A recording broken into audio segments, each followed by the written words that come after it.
Exam finisher question देखिए, प्राकृतिक संख्या पर आधारित। जैसे पहला पॉइंट है कि लगातार n तक की प्राकृतिक संख्याओं का योग निकालना होगा, तो ये वाला फॉर्मूला यूज करेंगे। प्राकृतिक संख्याओं का योग निकालना होगा तो ये फॉर्मूला यूज करेंगे, n इंटू एन प्लस 1/2। कह रहा है n तक, तो n कौन है? 16।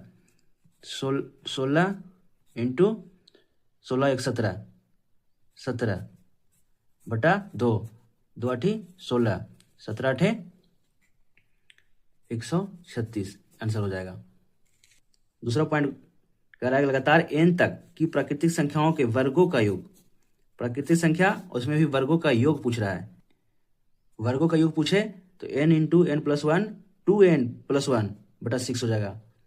n into n plus 1 into 2n+1/6 हो जाएगा। जैसे क्वेश्चन रहेगा 1 का स्क्वायर, 2 का स्क्वायर, 3 का स्क्वायर लगातार दिया रहे तक कर रहा है, तो n तक यानी 10 का स्क्वायर, 10 और 10 और 1 11 गुना में 11 गुने 10 दूने 20 और 1 21, 21/6, 3 दूने 6, 3 7 21, 2 5 10, 7 5 35 गुने 11, आंसर हो जाएगा 385। इस तरह अगला पॉइंट देखिए, कह रहा है प्रथम n पदों का योग, n पदों का योग, sum of n term, nth term जब निकालना हो, जहां a पहला पद और d डिफरेंस दिया हो, तो ये फॉर्मूला यूज करेंगे। n पदों का योग पूछे, क्वेश्चन है इस पे कि AP 10 18 26 ... 20 पदों का योग, इस तरह का 20 पदों का योग पूछ रहा है, तो डायरेक्ट लगाएंगे SN इक्वल टू n कितना है? 20 है,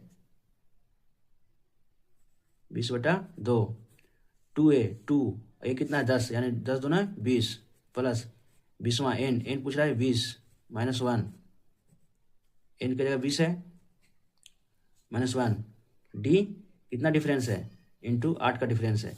अब इसको सोल्व कर देंगे, 10 20 प्लस 19 इंटू 8, 10 20 19 8 152 हो जाएगा 10 और ये 172, एक जीरो बैठ जाएगा।